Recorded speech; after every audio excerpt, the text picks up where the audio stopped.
He ordered coffee and left it untouched. Welcome to Deadly Puzzle. I am your host, Edric Vale. Tell me in the comments where you're listening from. Your words make these mysteries come alive. Let's begin. It had been raining since dawn, a fine, steady drizzle that blurred the outlines of buildings and made the cobblestones glisten like oilcloth. Maigret sat by the window in his office, a heavy wool cardigan draped over his shoulders, watching drops race each other down the glass. His pipe, already cold, rested in the ashtray. He had been meaning to relight it for the past half hour, but somehow hadn't moved. The morning had been quiet. No telephone ringing insistently. No inspector leaning through the doorway with a half-sheepish, half-triumphant expression. He preferred these hours when Paris seemed to be dozing under the weight of the weather, when the very air made you want to keep your voice low. He'd read the same paragraph in the paper 3 times, not because it was interesting, but because it asked nothing of him. Madame Maigret had sent him off that morning with a hot cup of coffee in a thick chipped mug, scolding gently that he ought to get a heavier scarf. He'd pretended not to hear, smiling faintly as he buttoned his coat. He could still picture her in her dressing gown, fussing with the pot on the stove, while the radio muttered some banal morning program in the background. It was a little before 11 when the knock came, soft, almost apologetic. Lucas entered, not removing his hat, which dripped onto the linoleum. "There's something odd at the Brasserie Dauphine," Lucas said. His tone was neutral, but the fact that he'd walked from there in the rain meant he thought it worth mentioning. Maigret made a small noise, somewhere between interest and resignation, and reached for the pipe again. "Odd?" Lucas glanced toward the window, as if to check whether the rain had thickened, then back at his chief. A man came in just after opening, sat at the back corner table, ordered a coffee, never touched it, just sat there for nearly an hour. Then he left. Maigret waited, letting the silence stretch until Lucas felt compelled to fill it. The waiter said he looked like he was waiting for someone. Nervous, but contained. No one came. He left his coffee untouched, paid, and went out into the rain. Lucas hesitated. He didn't take his umbrella. That last detail, delivered almost sheepishly, made Maigret's eyes flicker. "No umbrella," he repeated softly, as if tasting the words. He rose, pulling on his coat with the slow deliberation of someone who knew the day had shifted into another rhythm. On the street, the damp air pressed against his face, and the smell of wet stone mingled with the faint tang of roasted chestnuts from a cart near the corner.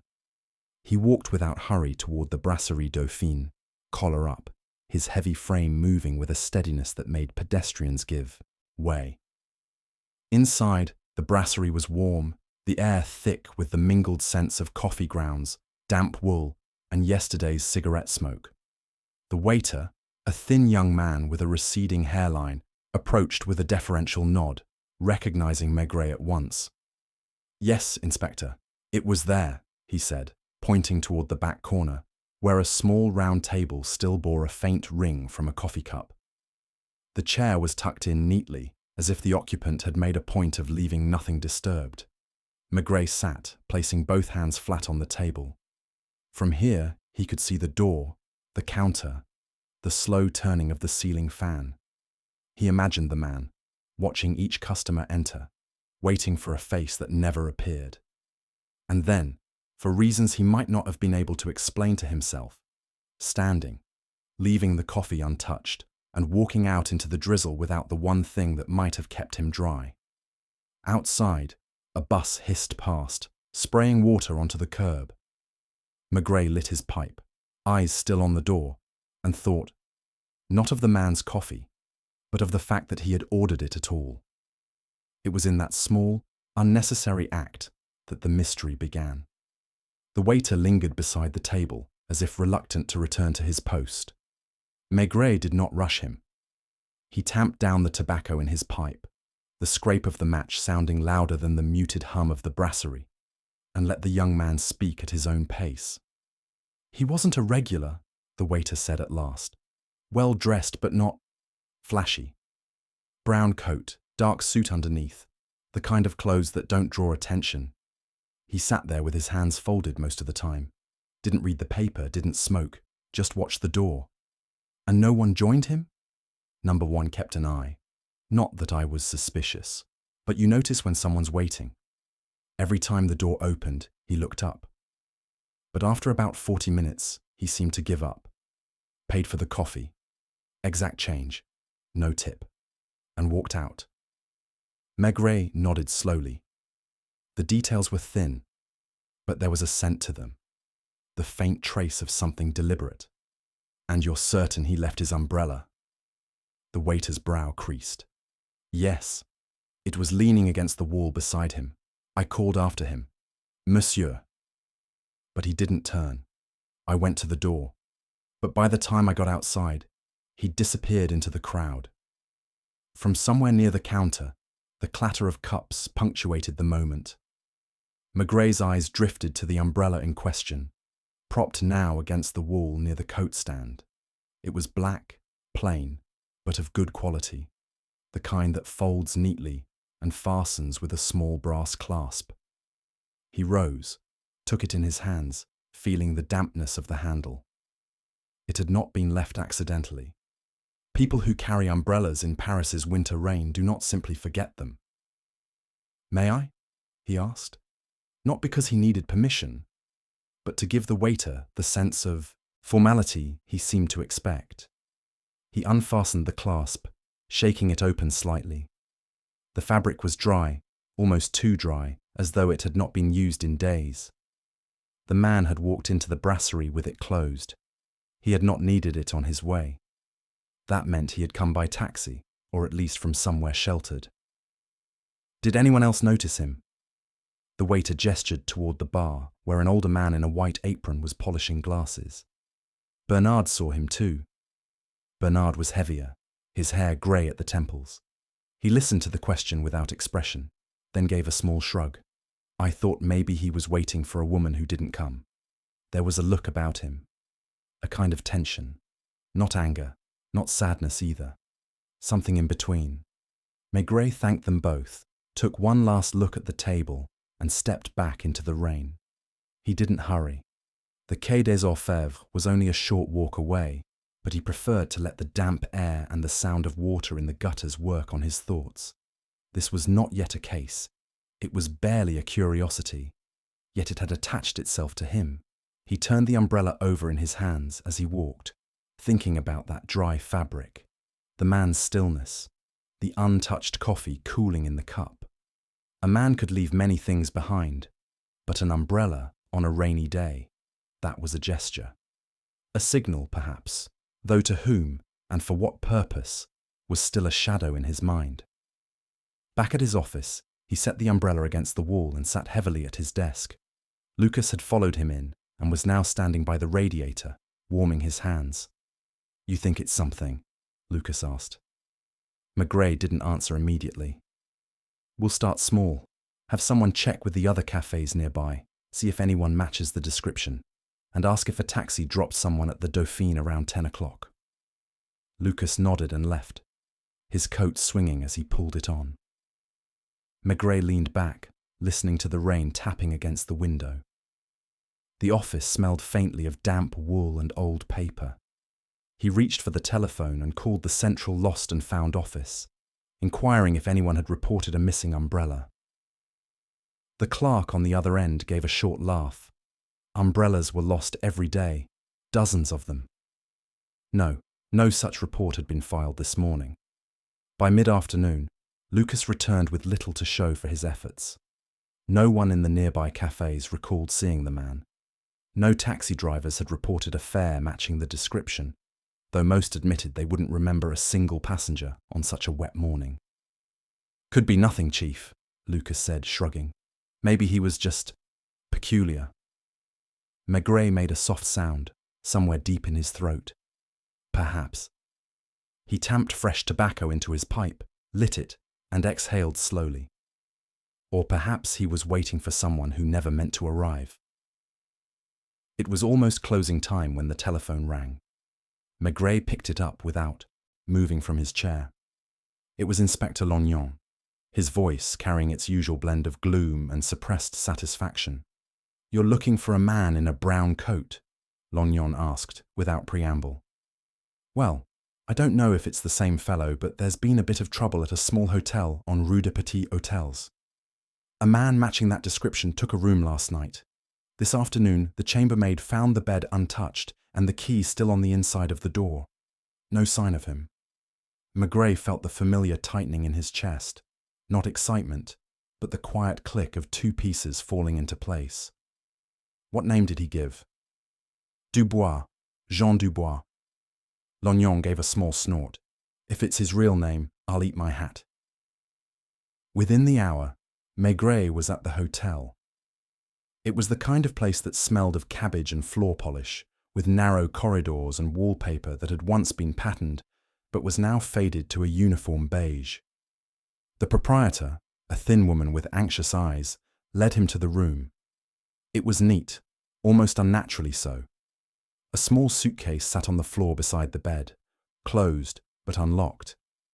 Inside were a clean shirt, a pair of socks, and nothing else. No toiletries, no personal papers, no signs of travel. The man had come with almost nothing, and it seemed, had left with the same. "Did you see him leave?" Maigret asked. The woman shook her head. "Not me, but one of the other guests said he went out around 9 this morning. Alone. 9 o'clock. That would have given him just enough time to walk, or take a short cab ride, to the Brasserie Dauphine."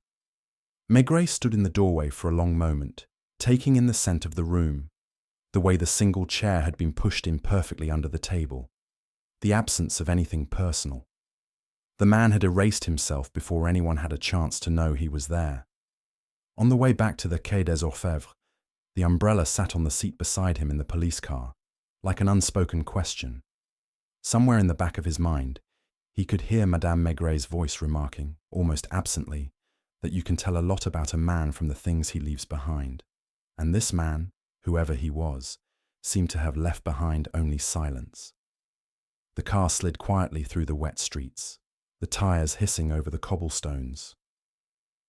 Maigret sat with his arms folded, the umbrella still on the seat beside him, its black fabric absorbing what little light filtered through the misted windows. Outside, Paris seemed blurred and withdrawn, silhouettes under umbrellas, moving between cafes and tram stops. The glow of a tobacconist's shop, faint in the fog. At the Quai des Orfèvres, he carried the umbrella inside, setting it against the wall as if it were already part of the office furniture. Lucas was waiting, a folder in his hands, but the thinness of it was answer enough before he spoke. "No Jean Dubois fitting that description in the registry," he reported. "And no missing persons reports from the past day that match him." Maigret nodded, but his eyes were elsewhere, drifting toward the rain-smeared window. "Too careful," he murmured. "A man like that.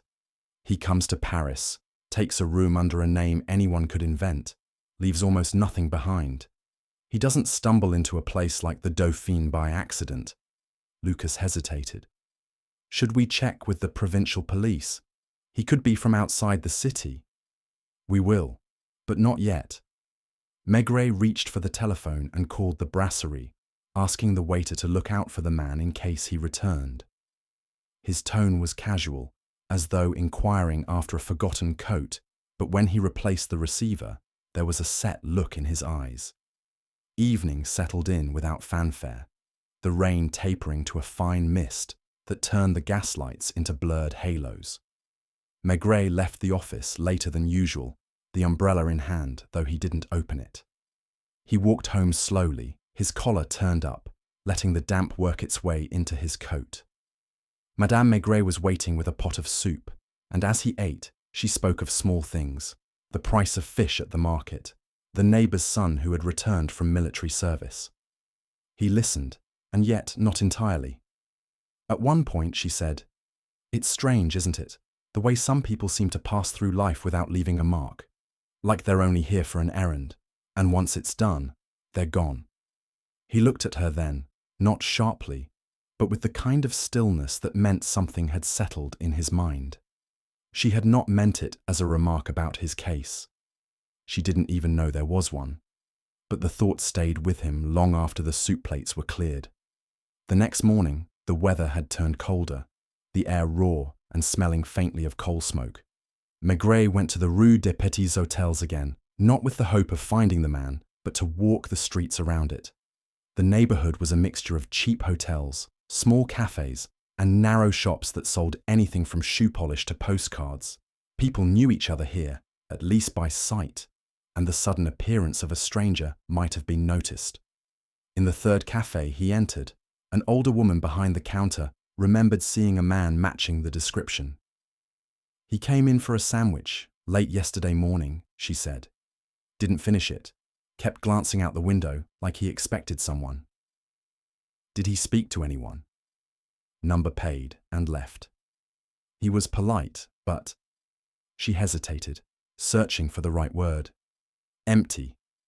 You know how some people look like they're somewhere else entirely?"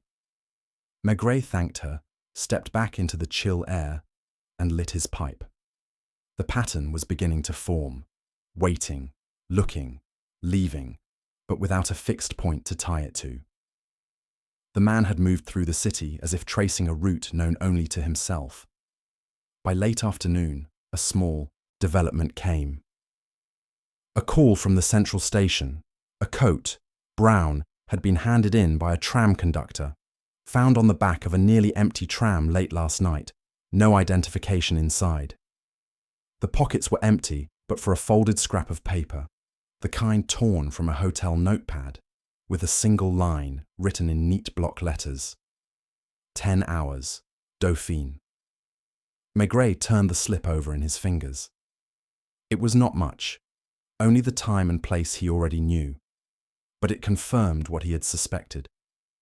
The man had not wandered into the brasserie. He had arranged to be there for a meeting that never happened.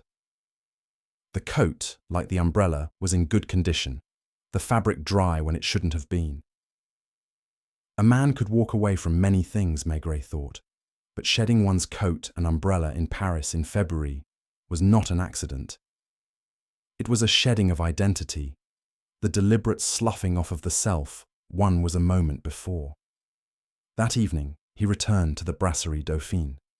The air inside was thick with the smell of frying onions, the murmur of early diners blending with the clink of cutlery.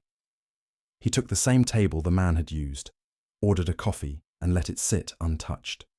He watched the door, just as the man must have done, watching the people come and go, measuring each face against some expectation.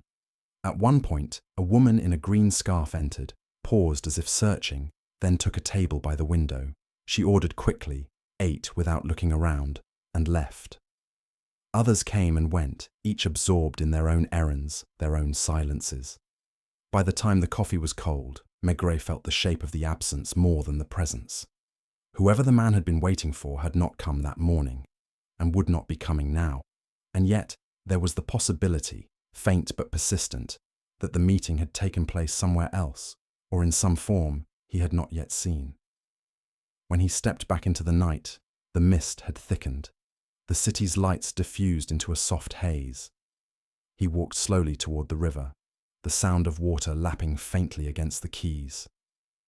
The case, if it could be called that, had not yet begun in any official sense. There was no crime reported, no complaint filed. Only an umbrella, a coat, and the impression of a man who had been in Paris for a purpose he had not fulfilled. In his mind, Maigret could see him again, sitting still, hands folded, eyes flicking to the door, waiting for someone who never came, and perhaps deciding in that moment to disappear. Somewhere, Maigret thought, the other half of the story was walking the same streets. In the morning, the rain had sharpened into thin, hard needles that pricked the skin and made the river look like a surface of brushed tin. Maigret shaved slowly, the scrape of the razor unhurried, and watched a small curl of steam rise from his coffee. Madame Maigret moved about the kitchen with her usual calm, setting out bread and butter, peering now and then at the window as if the weather might change its mind out of courtesy. "You brought home an umbrella last night," she said, not quite asking a question. He nodded. Left at the Dauphine. People leave umbrellas for two reasons, she went on, buttering his bread with careful strokes. They're forgetful, or they want a reason to come back. He looked up. Or a reason for someone else to come back. She smiled faintly, as if he'd done a small trick with a coin. Perhaps. Did you look beneath the strap? Cloth catches there. Lint, threads. It's where I always find what's been clinging. When he was in his office an hour later, he took the umbrella down from where it leaned against the wall. The fabric was still obstinately dry. He ran a thumb under the narrow strap and felt a slight roughness. A pale thread, no longer than a fingernail, came away on his fingertip. Green, with a sheen that wasn't wool. He rolled it between forefinger and thumb, held it to the window's thin winter light.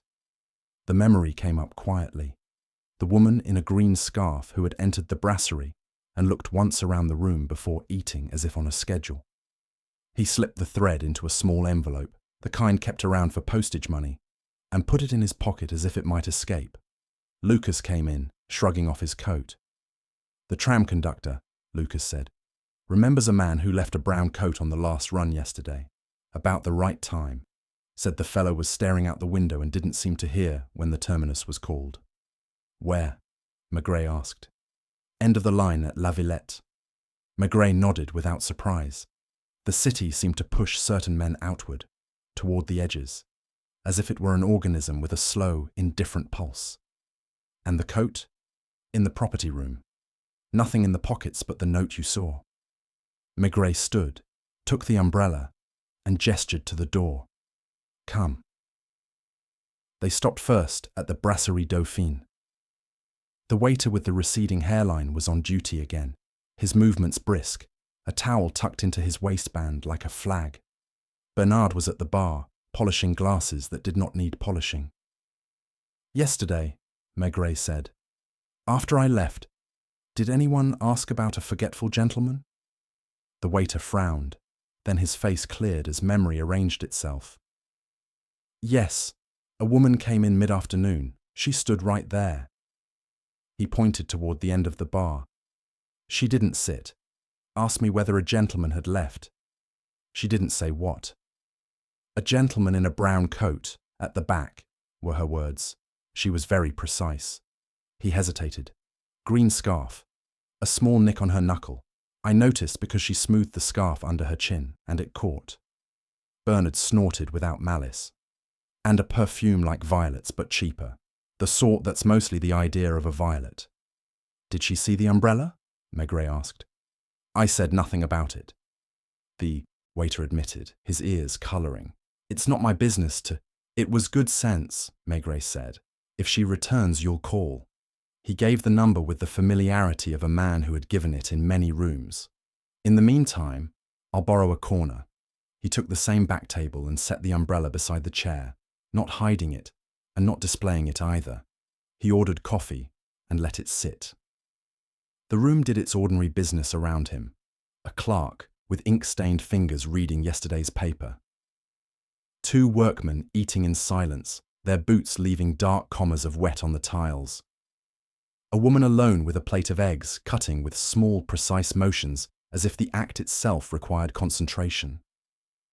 Maigret watched the door the way a man at a station watches the indicator board. Without hurry, yet with attention that returns again and again to the same place. Near noon, the telephone behind the bar trilled. Bernard lifted it, listened, then called softly, "For you, Inspector." The voice on the line was dry and faintly superior, not Lucas's. "Grelot, Rue du Temple," it said. "An umbrella maker. He marks his stock with a tiny brass rivet under the runner. Yours has it. A colleague from the property room owes me a favour." Maigret replaced the receiver, let the last of his coffee cool into a skin, and stood. He left a coin and a word with the waiter. "If she comes, you'll keep her talking. Ask about the weather. Anything." Grelot and Phil's was a narrow shop with a bell that announced you with a tetchy jingling, a smell of varnish and damp silk, and rows of handles hanging like the heads of a strange small game. The proprietor was a man whose face seemed assembled from pale parts, pale hair, pale eyes, a nose that had once been broken and mended without much enthusiasm. "Police," Maigret said mildly, laying the umbrella on the counter with the care one gives a fragile instrument. He pushed back the runner with a thumb. There, under the seam, a pinprick of brass winked. "Yours." The man's fingers were neat, dry. He touched the cloth as a tailor touches a lapel. 2 seasons ago, we had a batch with a slightly stiffer spring. Good cloth. This one... He took a loop from his vest pocket, peered like a jeweler. "Came in 3 weeks ago for a repair. A loose strut here." He tapped lightly. "Brought by a woman." "A green scarf," Maigret said, to see whether saying it aloud changed anything in the air. The umbrella maker blinked without surprise. "Yes. Silk. The dye runs a little in rain." It had darkened where it touched her collar. Hands well kept, but there was a small cut on the second knuckle. She watched while I worked, asked about the weather as if it were an exam, paid in exact change. "A name?" He tilted his head. "She said Lemoyne. Everyone says Lemoyne when they wish not to say anything at all." "Did she bring another umbrella?" She asked whether another could be set aside. "A twin of this," she said, "in case." I told her I had one, but the handle was horn, not wood. She said horn would do. She did not return. Back on the street, the rain came and went in thin curtains that made the air look layered. People passed in a hush that was more about dampness than restraint. Maigret put his hat lower on his brow and walked not quickly, feeling the city under his feet the way a farmer feels his field through his boots. He did not go straight back to the quay. He cut instead toward the Canal Saint-Martin, where the water lay sullen under the iron footbridges, and the apartment houses kept their eyes closed against the weather. A woman with a green scarf was not rare, but one who repaired a good umbrella and asked for its twin, that was not carelessness. That was arrangement. He saw her as she might have stood at the counter, watching the man's hands with that intentness some people reserve for surgeons or locksmiths. He wondered if she had walked here from a stop on the tram line, where a man in a brown coat had pretended not to hear the terminus called. Lognan found him in the corridor just after 3, as if grief itself had put on a raincoat and come to deliver unwelcome news. "You do know there are actual crimes in the city," he said, as prelude to whatever came next. "A small hotel on Rue des Vignoles. A woman asks for a room by the week and then pays only 2 nights.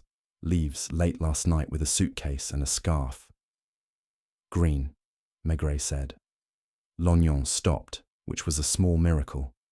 "Yes, and you've been reading tea leaves again." "What name?" Maigret asked. "Lemoine." Lognan's mouth twisted.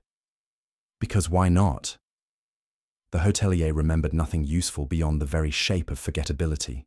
Mid-30s, neither tall nor short.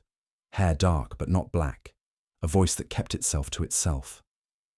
The room gave back no secrets.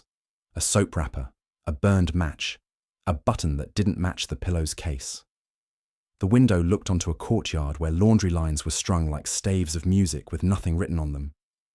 Back at the Dauphine in the late afternoon, the waiter had been replaced by a girl with copper hair and a way of standing that put one hip to the side, conserving energy as if she lived by ration. "You're the inspector," she said, not as a question. "He told me. A woman came at 2, green scarf. She drank a Kia, didn't finish it. Asked whether anyone had inquired after her." "Her words?" Maigret asked.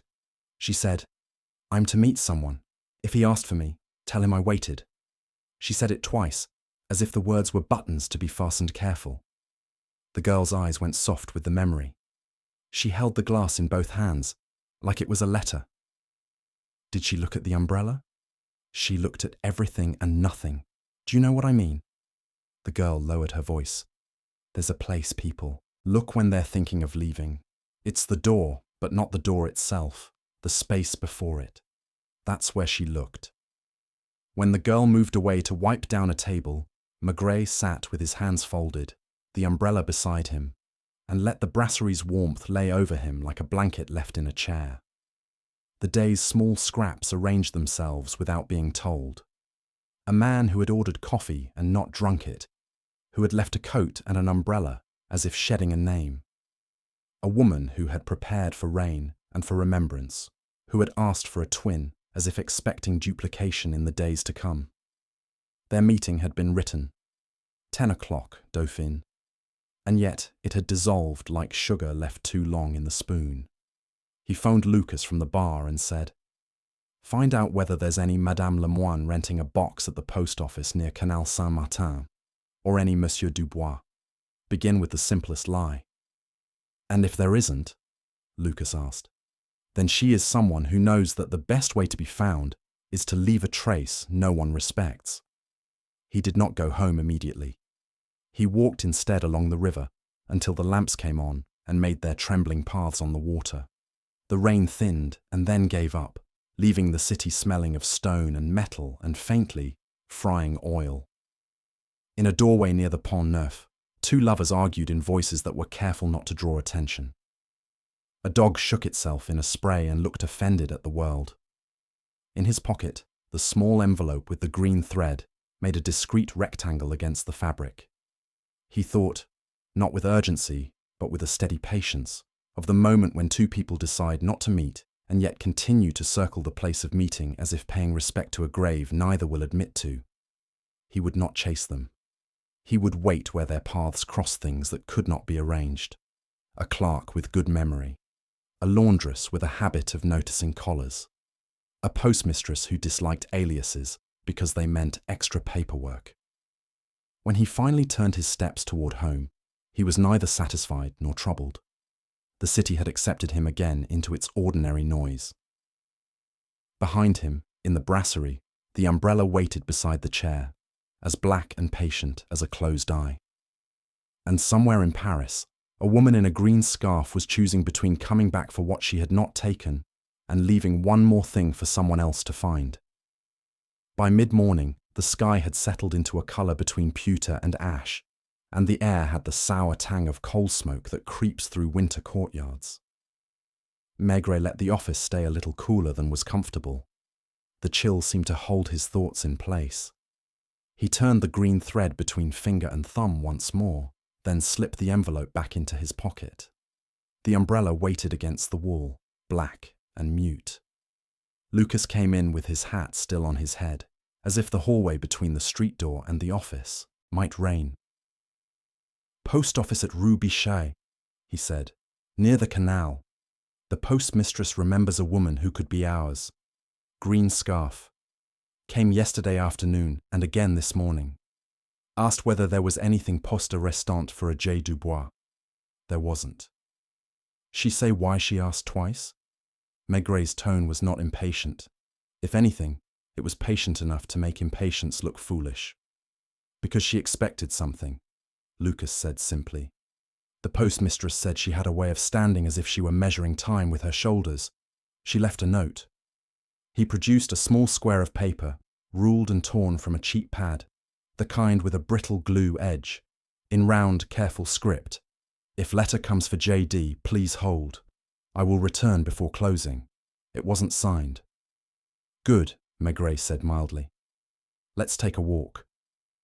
The post office smelled of wet coats, old glue, and the faint metallic tinge of coins. A woman in a blue cardigan looked up from behind the brass grill, her mouth already preparing to disapprove of whatever was coming. Then she saw the heavy man with the soft hat and the pipe in his pocket, and altered the angle of her head by a degree that signalled cooperation. "She asked yesterday," the woman said before he could fully introduce himself, "and again today. Not just whether there was a letter, but whether there had been an attempt to deliver one. As if a letter might have stood outside knocking." She sniffed. People who live by arrangements always think arrangements have feelings. "Her voice?" Maigret asked. "Soft, but not timid. I notice when people try not to sound like where they're from." The postmistress tilted her chin. She wanted to be from nowhere in particular. "And no letter for J.D.? For J.D., For Dubois. For a Dubois with an initial that could be anything. We checked. Nothing. We keep a ledger. It doesn't lie because it has no reason to. Boxes? Lucas asked. Any new ones rented in the last week by a Madame Lemoine? No new Lemoine. But people like Lemoine live under other names until the moment they require their own. The postmistress peered. Green scarf. It left a film on the collar of her coat. A cheap dye. I disapprove of cheap dyes. They suggest a lack of seriousness. Back on the street, the canal lay under its iron bridges, with that expression of patient neglect water gets in a city. Laundry flapped nearby, a white sleeve making a slow semaphore against a wall the colour of old teeth. Maigret walked to the next corner and stood a moment in the lee of a shuttered shop. He was not waiting for anything particular, only for his thoughts to settle into the shape they liked. He went back to Grelot and Fils without sending word ahead. The bell made its fussy announcement. The umbrella maker looked up, then down again, as if to say he had been expecting the day, if not the man. Your ledger, Maigret said, affable, as if ordering coffee. For repairs and reservations. Grelot hesitated enough to claim a conscience, and then slid a brown book toward him. The pages, ruled and dutifully dated, recorded small histories. A bent rib in December, a split ferrule repaired for a Monsieur P, a child's parasol recovered with checked cloth. 3 weeks back, a line in tight script. Madame Lemoine, runner re-sewn. Asked for twin, horn handle acceptable, promised to return. Beneath it, barely more than a whisper of ink. Not collected. Did she leave a coin? A deposit? Maigret asked. A 5 franc, Grelot said. She tucked it under the ledger and said to mark it paid when she came. I did not mark it. Of course you didn't. Maigret closed the book. If she returns, you will say the twin is here and then you will telephone. No sooner. Back at the Dauphin, the lunch crowd ran to Clark's and 2 men in overcoats with the smell of printer's ink on them, and a woman who ate her boiled potatoes with the serenity of someone committing a small act of rescue. Maigret took the back table as if he owned it and set the umbrella against the chair leg, the brass clasp turned outward like a watch face. He ordered nothing. Bernard looked over from the bar and lifted his chin by a degree to say that things were as they had been and as they might continue to be. It was after 1 when she came. The green was darker today, as if she had turned the scarf to a cleaner fold. Her coat was of a kind that pretends to warmth by weight. She stood just inside the door a second too long, not as one who expects to be recognized, but as one measuring a room to see where it would hurt least to sit. When she saw the umbrella beside the chair in the back, she stopped measuring. Maigret didn't rise. He only inclined his head and watched how she decided to come anyway. Near the table she paused, not looking at the umbrella and not looking at it. You're waiting, she said, the corner of her mouth making a wryness that had seen use. Her voice was the postmistress's description exactly. Soft, not timid, nowhere in particular. I have time, Maigret said. For whom? For the one who left before he arrived. Her eyes flicked once to the umbrella. That isn't his. No, Maigret said, not anymore. Then it belongs to no one. That happens, he said. Things go ownerless when people decide to be other people. She smiled without pleasure. Or when people decide to be themselves, and the things won't follow. She looked down then, at her own hands on the strap of her bag. The cut on the knuckle had healed at the surface, but left that tight film scars make when they hurry. I was told there was a man who sat here yesterday and ordered coffee he didn't drink. The waiter is observant. Maigret let the sentence rest. You asked after him. Did I? Her eyes moved to the window, where rain had begun, again in the modest way it has, when it's not certain of being welcome. People ask after strangers to make conversation. You came at 2, he said, not to trap her, but to give the hour a place to stand. You said, If he asked for you, tell him you waited. Perhaps I only wanted to hear my own words in the air, she said. It lets you believe in them for a moment. He nodded, as if she had offered a weather report. The umbrella maker on Rue du Temple remembers you. So does the postmistress by the canal. And the hotelier on Rue de Vignoles, she said, almost lightly, as if enumerating acquaintances from a time she did not miss. You are thorough. I have time, he said again. And I have a question that is only half a question. Why does a man leave his coat and his umbrella in a city that is both cold and wet? Her gaze, level and unforced, rested on his face long enough to give an answer, and long enough to refuse one. Because carrying the past is heavier than catching cold. You knew he wouldn't drink the coffee, Maigret said. She flinched then, in that delicate way the skin has when a thought touches it. It might have been the draught from the door. He never does in winter, she said, as if correcting some small error in a train timetable. It gives him palpitations. He orders out of habit and leaves it out of prudence. Palpitations, Maigret repeated, filing the word where such things were kept. She had said gives him, not gave him. He did not press it. He did not ask her name. He did not ask whether she was Lemoine or anyone else. He said instead, if a letter arrives for him, the postmistress will hold it. She dislikes aliases. It makes her feel she's doing extra work for nothing. But she will hold it. I'll go back before closing, she said. I know. He picked up the umbrella and set it upright with its tip on the tile. If you see him before I do, tell him we can talk without talking. She looked at him as if measuring how much that might cost. Then she nodded once and left, the scarf pulling a little at the corner where the dye had darkened, and the smell of a violet that was mostly an idea drifted in her wake.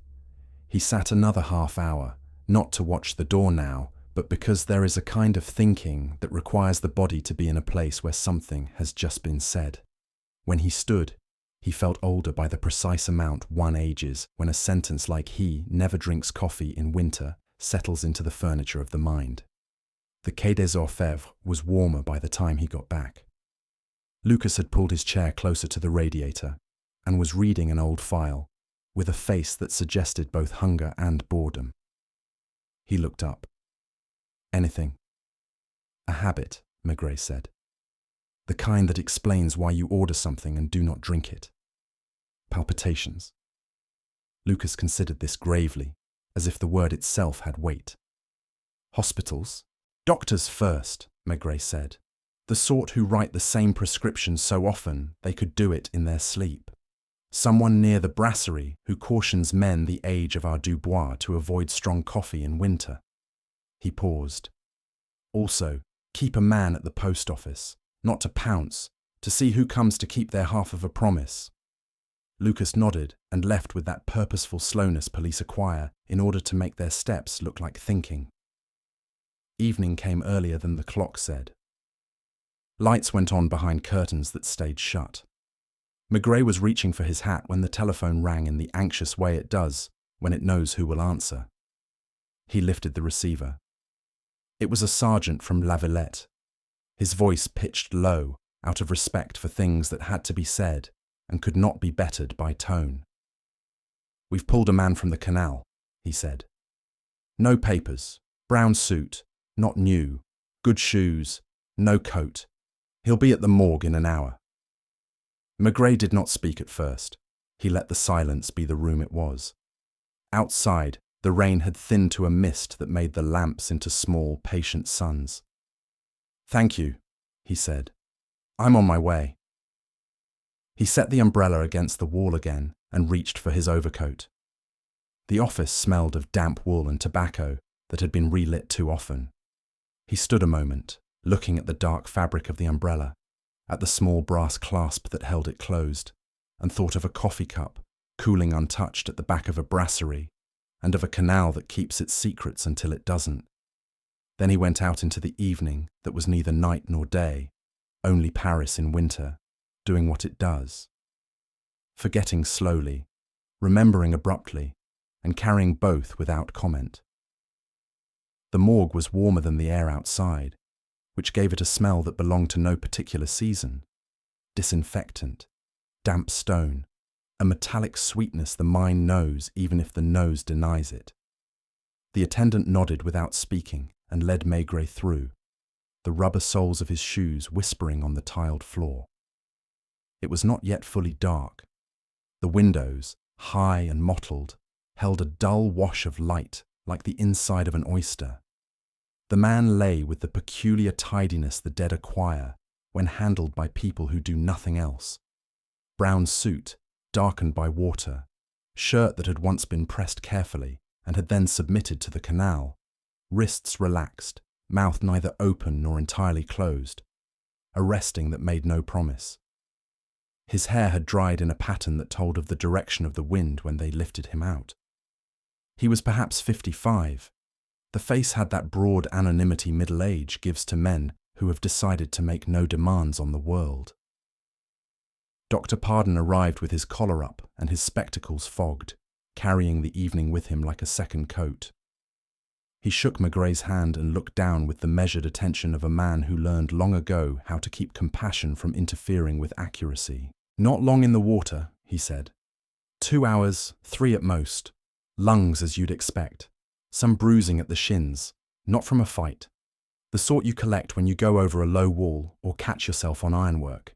Hands clean, nails trimmed.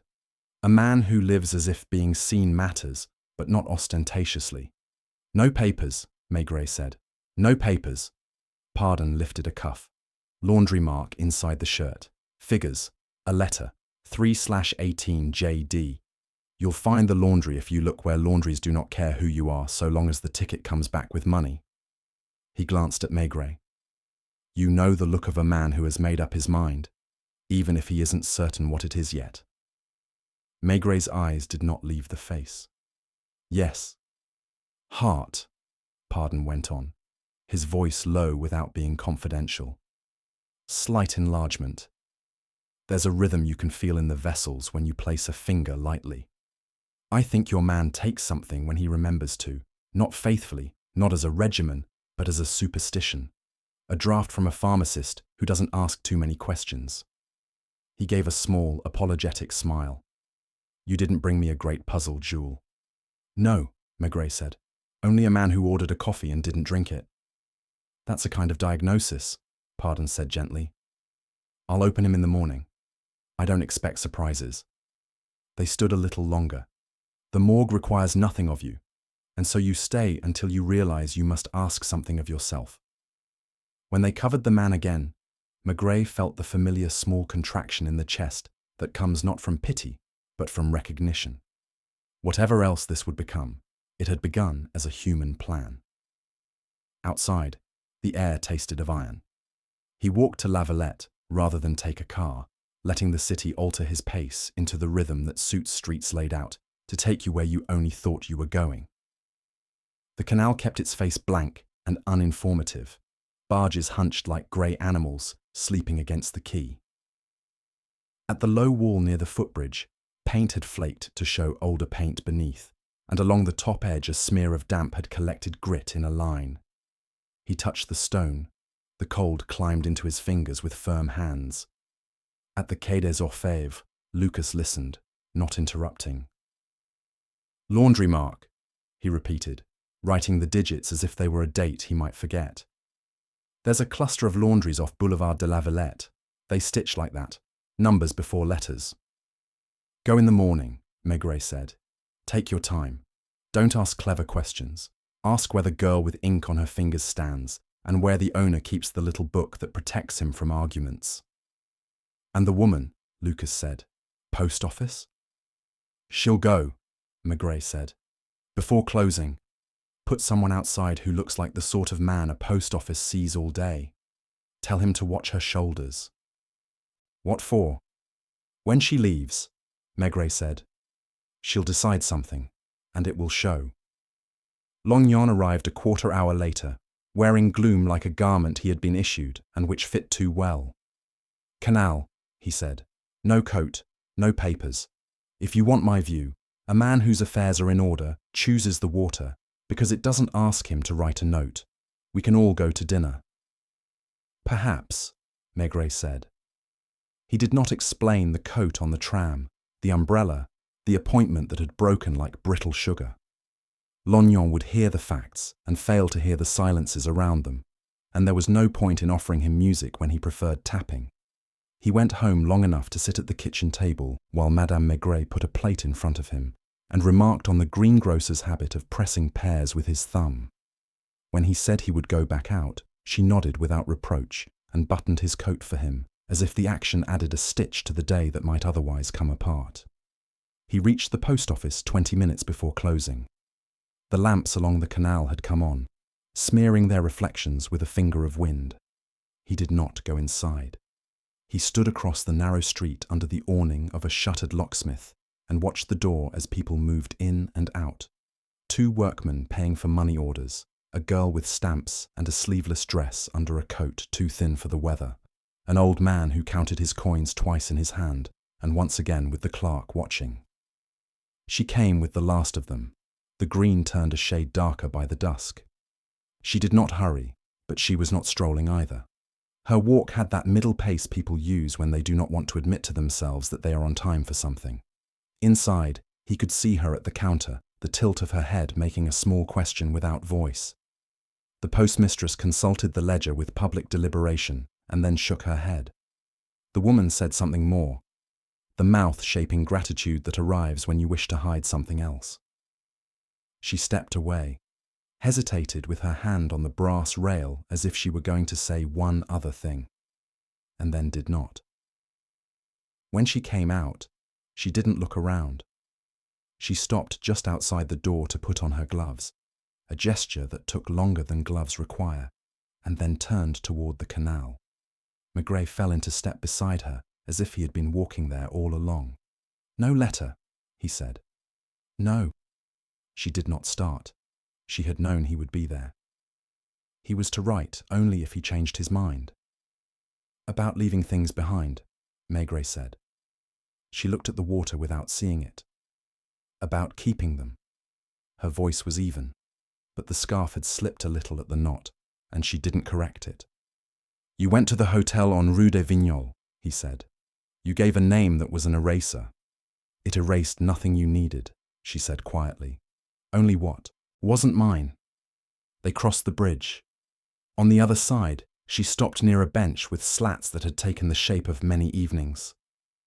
"If you are going to ask me to identify someone," she said, "ask me tomorrow."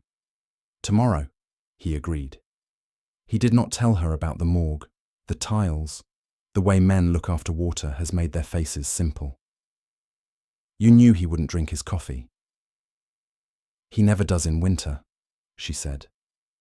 "He orders it because he won't sit with nothing in front of him. People stare at people who sit with nothing. He doesn't like being looked at unless he has decided how." "Was he married?" Maigret asked, not to pry, but because the question had arrived and asked for a chair. She smiled the way a person smiles when the answer will not help anyone. "Most people are married to something." He let that rest. "The coat on the tram," he said. "Was that a way of stepping out of a photograph?" "The coat was old," she said. "It belonged to the person he had been on Thursdays. It did not belong to the person he was on Tuesdays. A tram is a mercy. It takes what you forget and carries it away without judgment." They were silent a while. A bicycle went by with a lamp that stuttered. Somewhere a dog barked at nothing it could influence. When she spoke again, it was as if she were reading from a page only she could see. "He wanted not to be recognized," she said. "Not by his work, not by the concierge who has watched his back for 15 years and knows when it is carrying more than it pretends. Not by the boy at the tabak who saves the evening paper because he believes in small loyalties. He wanted to step aside and see whether the world would continue without the shape he makes in it." "It does," Maigret said gently. "It always does. That is not the cruelty. That is the relief." She looked at him then with a steadiness he had felt earlier at the brasserie. "Is he at the morgue?" He did not answer at once. "Tomorrow," he said again.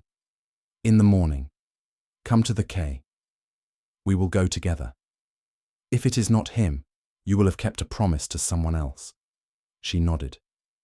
I have a key to return, she said, as if offering a reason for existing between now and then. Rue des Petits Hôtels. A woman with anxious eyes is waiting to be reassured that she is right to be anxious. He watched her walk away until she was a shape the color of the evening. He didn't follow. He turned instead toward the boulevard and the smell of frying oil that promised nothing and delivered it well. At a kiosk, he bought a paper he would not read and stood under a light, long enough for the damp to try to come through his coat and fail. Back at the office, Lucas had already left a note on his blotter with the names of 3 laundries and the hours they opened, and underlined the one that was most likely to sew numbers before letters. The umbrella leaned where it always did now, the brass clasp catching the light like a small, patient eye. Maigret sat, tamped his pipe, and let the match burn down farther than he meant to before shaking it out. He phoned Pardon, who answered on the second ring, with a voice that suggested he had been standing near the instrument in a kitchen that smelled of soup. Morning, Pardon said. 9. I'll know more about his heart. Not enough to return him a life, but enough to call his last hour by something other than accident. Thank you, Maigret said. He hung up and sat with his hands spread on the desk as if holding a map flat. There was no drama in it, only decisions made by people who preferred not to speak them aloud. A man had gone to the water because water was a clean eraser, and a woman had rehearsed leaving behind what you leave behind when you keep your own name. There would be a laundry ticket, and a postmistress who did not like aliases but respected them, and an umbrella maker with a ledger where a 5-franc coin lay unmarked. None of it was a confession. All of it was one. When he finally rose, the building had settled into the soft noises of night. He took his hat, touched the umbrella without moving it, and stepped out into a city that had begun, as it always did at that hour, to forget itself in order to be ready to remember in the morning. Morning came in layers, first the faint loosening of the dark, then the damp grey pressing against the panes, then the clatter of a cart in the street, as if someone were knocking on the day to be let in. Maigret reached the quay early, a little before 8. He sat with his coat unbuttoned, pipe unlit, looking at the umbrella where it leaned against the wall with the patient certainty of an object that has chosen its place. Lucas came in with collars turned up and news condensed to a few words. Laundry at Boulevard de la Villette opens at past. They think the numbers come from them. A woman there said to come after 9, when the boss is in. Maigret nodded without standing. Wait by the post office again, but only to see whether anyone besides her asks for J.D. We'll be at the morgue. The woman arrived as the clock in the corridor struck the quarter. The green scarf had been tied differently, as if she had practiced it, and then undone the knot to begin again. She didn't remove her gloves. When she stepped into the office, the air seemed to tighten by a degree, the way it does when weather changes without warning. Good morning, she said, the formality a way of taking hold of something solid. Good morning, Maigret answered. Dr. Pardon is expecting us. They walked the short distance without speaking. The city at that hour has a kind of decency, a willingness to keep its eyes to itself. At the door, the attendant recognized Maigret with a tilt of the head, meant to spare the woman any words more than necessary. Inside, the light had the color of milk in a glass that has been used already. Doctor. Pardon, sleeves rolled, spectacles clear, nodded and lifted the sheet with the long, economical gesture of a man who knows exactly how much cloth it takes to cover what cannot be covered. She didn't move forward at once. She moved nearer by degrees, each step a sentence she had finally decided to say. Her gaze settled on the face, then darted away to the hairline, the ear, the bruised shins, the line where a ring had once been and was not now. She put her hand flat on the table, not touching him, touching the world next to him. Yes, she said. It was not quite a word of identification. It had a different shape, the shape of a confession no one had demanded. Then, after a breath, "His name is Joseph Delmas." Pardon made a small notation with a pencil that had been pared to a thin, careful point. Maigret watched the woman's mouth as she returned the name to the room, as if she had been holding it behind her teeth and could finally set it down. "Age?" Pardon asked gently. 56 last month." "Occupation?" She looked at Maigret, not Pardon. "He keeps accounts for a firm near the Gare de l'Est, boxes and packing. He does sums that make other people less anxious." Pardon's pencil moved again. "Any illness?" "He says his heart is lazy in winter. The doctor on Rue des Petites Écuries told him to take a spoonful of drops and to walk on level streets. No hills, no excitement." She smiled faintly, a smile that knew too much. He liked excitement, provided it came very slowly. "Family," Maigret said, the word dry, neutral, something a clerk might ask at a window. "A wife," the woman said, "Yvonne, and a son who is no longer at home." "Address?" She hesitated, then recited it without emphasis. "A street in the 12th, a number with a courtyard behind it, the kind of building where concierges are better at arithmetic than accountants' wives." She did not say whether she had keys of her own, or whether the keys she returned at the small hotel had been part of a rehearsal for this moment. Pardon covered the face again with that same economy. "Heart somewhat enlarged," he said to Maigret, in the tone physicians use when it is the facts that require consolation. "But not enough to keep a man from living his life if he has chosen to. Water did what water does. He did not fight it long." She did not cry. The only visible change was in her scarf, which had loosened at the knot as if a hand had passed there and left a small disarrangement. "May I sit a moment?" she asked. And when they brought a chair, she sat with her back straight, as though a posture could keep the day from tilting. "He left his coat on a tram," Maigret said, not to accuse but to give her a surface. "I know." She folded one glove finger between the others. "He told me he was tired of belonging to the things that had learned his shape. And the umbrella. He bought it 2 winters ago when it rained, for a week, and he decided to pretend he minded being wet. He did not, but he liked being the sort of man who minds things." "Why the Dauphine at 10? "Because 10 is between the people who hurry and the people who have nowhere to go," she said. "It lets you look without being looked at too much, and because the coffee there is strong enough to forgive being ignored." Pardon cleared his throat softly. "If you wish to see him again before—" "No," she said quickly, then softened it with a small tilt of the head. "Thank you. I have seen him enough."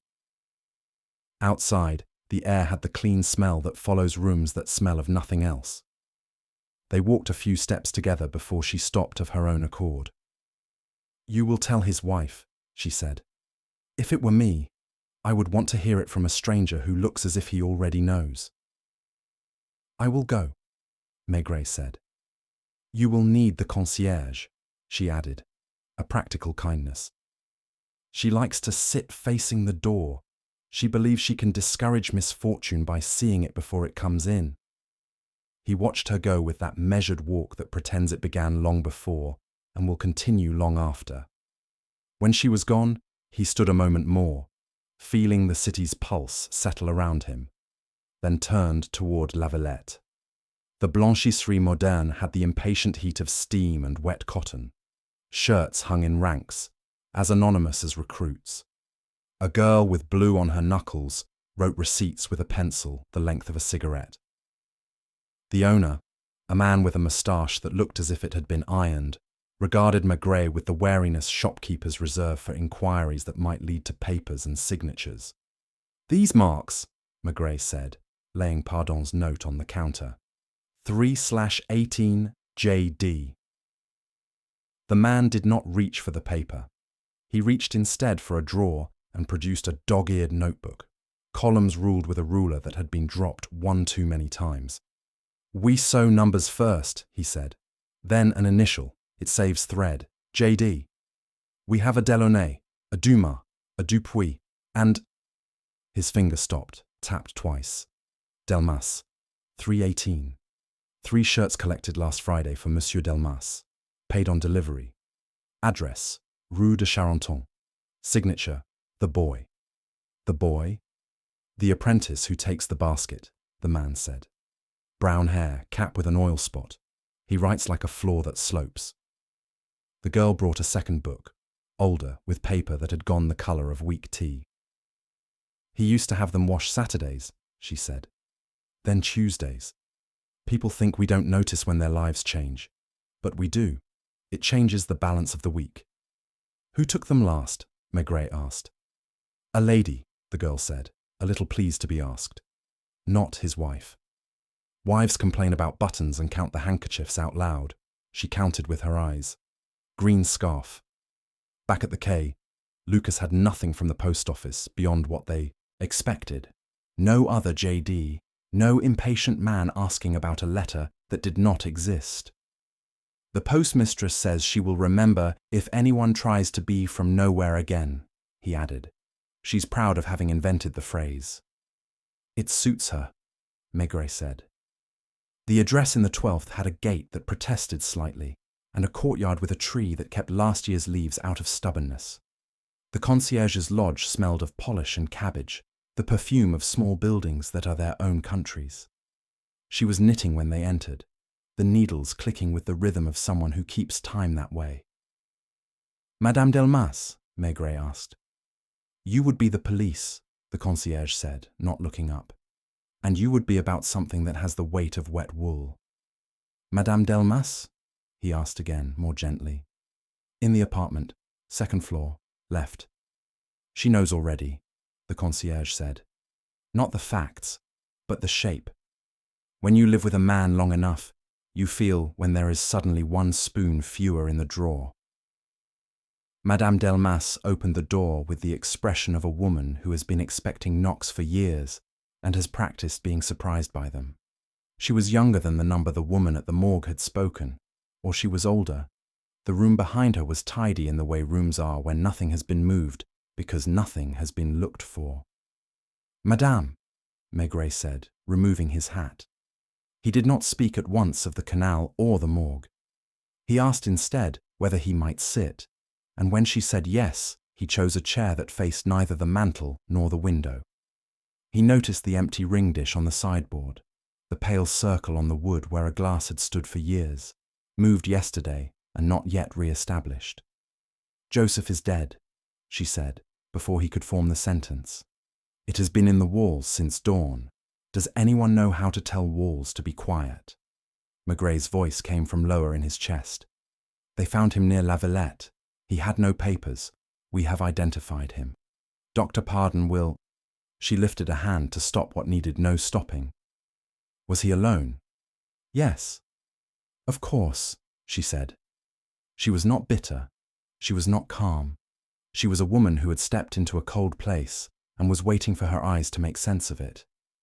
He had a way of arranging solitude in the middle of crowded places. It's a kind of skill. Did he speak of his heart? Maigret asked. He liked to call it my lazy friend, as if it were a dog, she said. The doctor on Rue des Petites Écuries gave him drops. He remembers to take them when the bottle is new. When it grows ugly with use, he forgets it. She walked to the sideboard and opened a drawer. Inside lay a small plain notebook, the kind used for household accounts. She turned to a page without hesitating and handed it to Maigret. In tidy numbers, rent, coal, laundry, and below the line, in a hand that had tried for discretion, Thursdays, tram. She didn't look at him while he read. He thought I didn't see him write that, she said.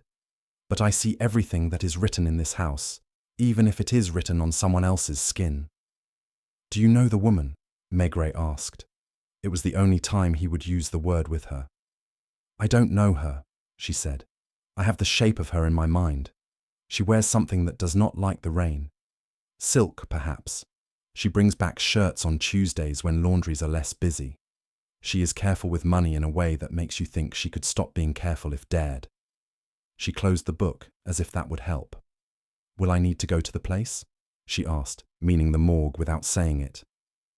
No, Maigret said. It has been done. He stood. You will be asked about papers, about a ring, about possessions. There is time, not today.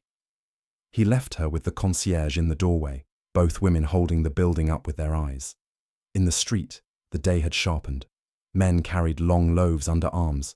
A boy ran with a newspaper under his sweater, as if it were a heart that needed warmth. At the corner, he stopped and let a bus pass, the spray from its wheels drawing a line on his coat. He did not move until the line dried. Back at the quay, the umbrella was where he had left it, as if it had been standing watch. He set his hat down beside it and lit his pipe at last. The smoke rose with that reluctance tobacco has in damp weather. He thought of a man who had decided to be unrecognizable for a few hours, and of a woman who had practiced being no one long enough to become good at it, and of a wife who had heard the walls speak and had not told them to stop. The facts had arranged themselves quietly, without melodrama. He felt the next step arrive of its own accord, without hurry. The pharmacist who filled the drops, the doctor who knew about palpitations, the bench near the canal, where a man might sit before deciding whether to be heavy or light in the world. He reached for the telephone and asked for the number on Rue des Petites Écuries. When a voice answered with the crisp neutrality of a medical receptionist, he said, "I am calling about a patient. We will not require his name, only the habit." The receptionist at Rue des Petites Écuries spoke in that careful way people adopt when their job is to keep the world from bothering a doctor. Maigret said he had no name, only a habit, and the habit turned out to be enough. "A gentleman of 50 to 60, she said. "He comes in winter when his chest is tight. Doctor gives drops. Told to avoid coffee and agitation. If there is agitation, take more drops. If there is coffee, take none." Her voice made a small smile you couldn't hear. Twice in the last month a lady came with him and listened as if she were going to have an exam on it later. "That lady," Maigret began. "Green scarf," the woman said, efficiently pleased to be useful. "The dye got on the collar of her coat and the doctor fussed because he said it would make her neck cold. He is like that." There was a rustle, a page turned. "The last visit was 6 days ago. The doctor said the heart is lazy but not unfaithful. He suggested a holiday somewhere flat. The gentleman said Paris is as flat as he is prepared to pay for." Maigret thanked her and asked for the name of the pharmacist the doctor preferred. She gave it without seeing any great need for secrecy. People who keep routines dislike seeing them interrupted. At the pharmacy, the shelves were lined with bottles that looked as if they had been arranged before Maigret was born and were now simply growing older at their posts. The pharmacist wore a black jacket and the expression of a man whose day progresses on a ruler. He recognized the description at once and brought out a ledger with thin ink that had almost given up being black. "Digitalis with a little bromide," he said. 3 drops morning, 3 evening. For nervousness, a powder not stronger than a gentler world would require. He ran a finger down dates. Collected by the gentleman himself 3 times. Once by a lady. He glanced up. Green scarf. She asked whether more drops could be taken if a person were going to be out in the weather. I told her weather is not a disease and we do not prescribe against it. "Last purchase?" Maigret asked. 4 days ago, enough to last a month, if the month behaved itself. On the street, the air had that lean quality winter sometimes adopts, as if it were missing a meal and not too proud to show it. Maigret walked toward the Gare de l'Est with his hands in his coat pockets, feeling the map of the city in his feet, pharmacy to station, to the small offices that manage other people's packages and put clean sums on dirty things. The firm that kept Joseph Delmas's accounts occupied 2 rooms off a courtyard that smelled of damp pasteboard. The boss was a man with a voice that had learned to call out orders across the noise of string being pulled tight. "Reliable," he said, before the name had completely left his own mouth. The kind of man who understands the dignity of adding properly. Thursdays he left early lately, not by rule, by tacit agreement. We have to allow for the weather of people's lives. "Did he say where he went?" Maigret asked. To be useful, I would have had to ask, the man said with a shrug that meant he hadn't. His desk is a sermon on obedience. His pencils are sharpened at both ends to show he does not intend to waste time turning them. Yesterday morning, his keys were in an envelope under the blotter. No note. The envelope was clean. He bought them himself. You can tell by the way the glue doesn't stick to its own arrogance. He opened a drawer and handed Maigret a small leather notebook with a crack across the spine. His private figures. He leaves it here because he trusts me not to peek. I peeked today to see whether he wrote me an apology. He didn't. He wrote the price of chestnuts and crossed it out. What time did he leave yesterday? Maigret said. 9:10, the man said promptly. He put the blotter square, which is how I remember the time. He always sets it crooked unless he wants me to notice. A boy from the shipping room leaned into the doorway, hair pasted down as if by a hand that believed in order. Monsieur Delmas always stopped at the tabac, he said, unasked. He saved the evening paper for him even if he didn't come. The boy there said he only came for the weather and left the rest. Yesterday, he didn't come. His voice dropped, as if the news required a church. On his way back, Maigret cut by the canal. He could see where a man would stand to decide about a wall, where a bruise like the ones on Delmas's shins would come from. A lockkeeper with a face like driftwood said he'd noticed a man sitting at noon 2 days in a row. The kind who watches water as if it could remember his name for him. And then not at all. He had good shoes, the man added, with the respect of someone who understands the blunt poetry of such facts. At the quay, Lucas had returned from the post office with a shrug that wasn't impatience. No letter for J.D. The postmistress says, if she ever sees a letter pretend not to belong to anyone, she'll set it on the counter and let it learn manners by being looked at. He put a slip of paper on Maigret's blotter. The pharmacist confirmed what you already know. The doctor confirmed the doctor. The laundress says she will mend a button for free because she is sorry. Anything else? Maigret said. Lucas hesitated. Grelot, he said, as if the name itself were a bell. He sent a boy. The twin umbrella, the horn-handled one, has been collected. Maigret looked at the corner where his umbrella leaned, the brass clasp catching the light like a calm eye. By whom? By a messenger, Lucas said. A lad in a cap who was told to say nothing. Grelot did nothing noble. He telephoned before the boy left, but the boy had already left. It's good to know what people are not, Maigret said, and put on his coat. The umbrella maker had contrition arranged in his face with care, like items in a window. I phoned, he said. I did. But the boy? Yes, Maigret said, not to absolve him, but to lay the matter down where it would not have to be carried. Describe the messenger. Brown cap, a patch that had found its way onto the brim as if patches could be ambitious. Thin, the kind of thin that makes you think of growth rather than hunger. He walked with a delivery boy's style, quick without hurry. Grelot spread his hands. He said, for madame, and did not say which madame. It is always madame to boys who are used, to stairs and doors and not names. Where would such a boy sleep? Maigret asked. In rooms that smell of onions cooked once and reheated twice, Grelot said dryly. In streets where messengers learn to ring twice because no one opens promptly. He glanced aside. Or in the back of a brasserie where someone gives them a plate when business is soft. At the Dauphine, Bernard confirmed as much with a tilt of his head. A boy, yes. The girl with copper hair says he comes at odd hours and leaves with nothing and everything. The girl came over with a cloth in her hand she did not use. He wears his cap too low, she said. It's a superstition. Boys believe caps can change your luck if you press them down. I told him to come if anyone sends him for anything that looks like it wants to vanish. Did he carry an umbrella? Maigret asked. No, the girl said. Just wind. You can tell when boys carry wind. It wraps around them like a dog.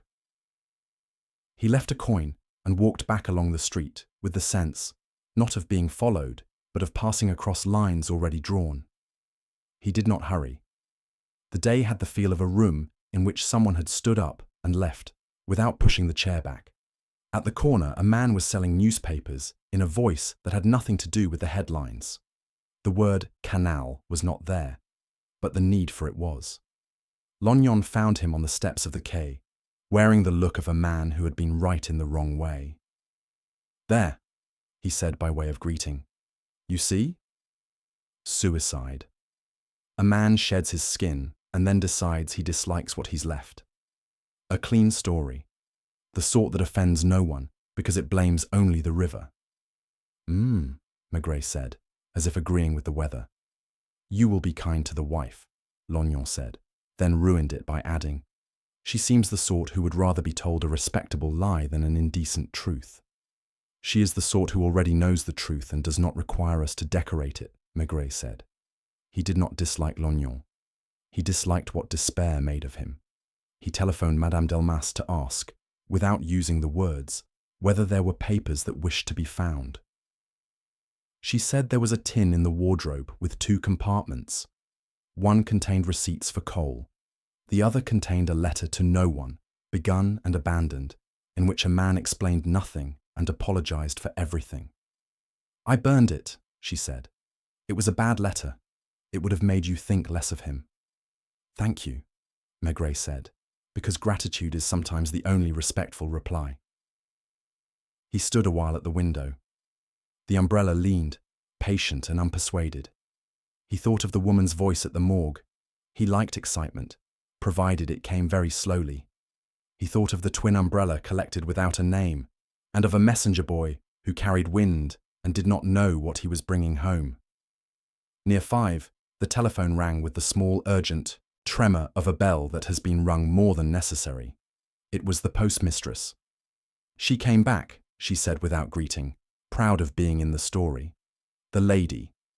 She asked again whether there was a letter for J.D., and when I said no, she asked whether letters sometimes arrive after closing. I told her letters behave like people. They come when they have a reason. She went away without hurrying, and with her head lower than suits her neck. "Thank you," Maigret said.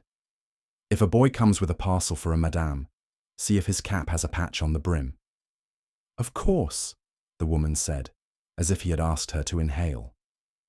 He put down the receiver and turned his hat in his hands. The suspicion that had been a scent all day sharpened. Not that anyone had pushed Joseph Delmas into the water, but that something had pushed him into the only kind of choice he had been able to make. Pride, yes. Love, perhaps. But also that ordinary vanity men have about being seen correctly. The appointment at 10 had been a hinge. The second appointment at 2 had been another hinge. Between them, a man had walked along the canal and considered the geometry of low walls and the relief of taking your hands off something heavy.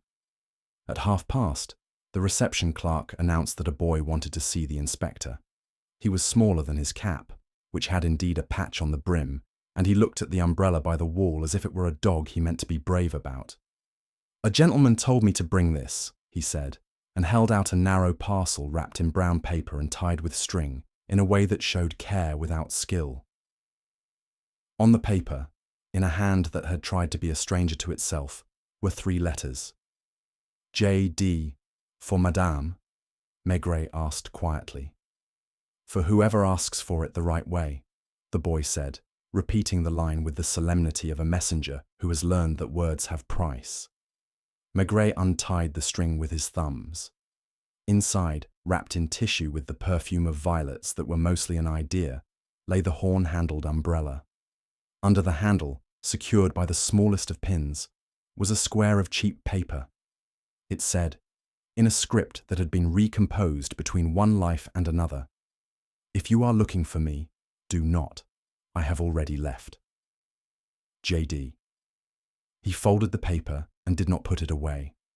The umbrella lay on his desk, like a second version of a story that was being told twice. He gave the boy a coin and a sentence. "If anyone asks who took delivery, you may say a man who had time." The boy nodded gravely and touched his cap, as if to push luck into place. When the door closed, Maigret looked at the 2 umbrellas, one with a brass glint of memory, one with horn as smooth as unasked questions. Between them was the space where people stand when they have made decisions that look, to others, like accidents. He thought of the woman with the green scarf, of the wife who had burned a bad letter, of the doctor who prescribed against excitement, and the pharmacist who refused to treat weather. He thought of the canal, which had done what canals do without malice. He turned down his coat collar and picked up the horn-handled umbrella. The evening was present in the corridor, like a patient dog. He would go back to the Dauphine and sit where a man had sat and not drunk a coffee. And he would wait, not because waiting brings people, but because it lets the city decide when it will give you the next small thing you need. The Dauphine was at that hour between the late afternoon lull and the first clatter of plates for dinner. The girl with the copper hair wiped the same small circle of counter in an absent way and glanced at the door each time it opened as if counting the day's last chances. Maigret took the back table and set the horn-handled umbrella where a man would see it if he were looking for himself. It lay along the chair like a polite animal, the tissue paper still faintly perfumed with that violet, which was mostly an idea. He didn't order. He watched the door with the kind of attention that has no edge on it. Bernard, polishing a glass that did not resist being polished, lifted his chin a degree that said he had heard about the parcel without having been told. The rain had lost patience outside and fallen steady, making the street seem narrower, the café warmer. She came not long after, the scarf tied with a new knot that took a moment to admire, before you realized it had been done in haste. She paused just inside, the door pushing a little against her back, as if the day were reluctant to let her go farther. Her glance passed over the tables lightly and then returned, not to his face, but to the horn handle catching a small wedge of light. He did not stand. He turned the umbrella slightly, acknowledging the look the way one answers a courtesy. She came the rest of the way and stopped with both hands on the strap of her bag, the gloves creaking faintly. "He sent it?" she said. "A boy brought it," Maigret answered. "He said a gentleman told him to deliver it to whoever asked for it the right way." He unfolded the square of cheap paper with the care you give to a thing that has spent a night inventing its message. There was this: "If you are looking for me, do not. I have already left. J.D." She closed her eyes for a second, not to shut out grief, but to measure it. When she opened them again, the light had changed in them, as in a room where someone has turned the lamp down and the walls are nearer. She sat without being asked. The copper-haired girl placed a glass in front of her, a kir that misted slightly at the rim, and withdrew with the dignity of a person who knows when not to be in a story. "He practiced that sentence," the woman said after a moment. "He would never admit it, but he liked phrases that sounded as if they were already printed somewhere. He thought it made decisions sturdier. It was written for anyone. Who might read it?" Maigret said. "And perhaps for no one." She ran a finger along the horn, not stroking it, only proving its smoothness to herself. "I asked for its twin so there would be two versions of the same weather. It's silly." "It's the opposite," Maigret said. "It's an arrangement." She breathed in and let the breath go with care. "We were to meet at 10 so that we would not have to speak. Do you understand? To look and then go. I didn't come. I thought if I didn't come, he would go home, and I would have done something good by doing nothing. At 2, I came to see whether my not coming had worked." "And it hadn't," Maigret said. "He was always proud of carrying out his own decisions," she said quietly. "Even if the decision was to delay deciding. I think he planned to be unfindable for a while, to see whether he could do it. When he saw he could, he thought he should." She lifted the glass, held it just below her lip without drinking. "He told me he wouldn't write unless he changed his mind. He liked rules that made it unnecessary to have a conversation later." "Did he speak of leaving for long?" Maigret asked. "Not as a story, as an exercise. He liked to imagine being in a city where no one knew how he folded his paper. Then he would correct himself and say that Paris already provided that if you chose the right streets." She set the glass down. There was a tightness at the corner of her mouth, as if something there resisted giving way. I went to the post office twice because I thought I had not understood him. Sometimes the only mistake is understanding correctly. "Do you want the umbrella?" he asked. She looked at it a long moment and then shook her head, the knot of the scarf loosening as if it agreed. "It belongs to the person who is going to carry something. Today, it isn't me." He left it where it was. When the door opened and a gust brought in the smell of wet wool and newsprint, a small boy slid in behind it, cap low, brim patched.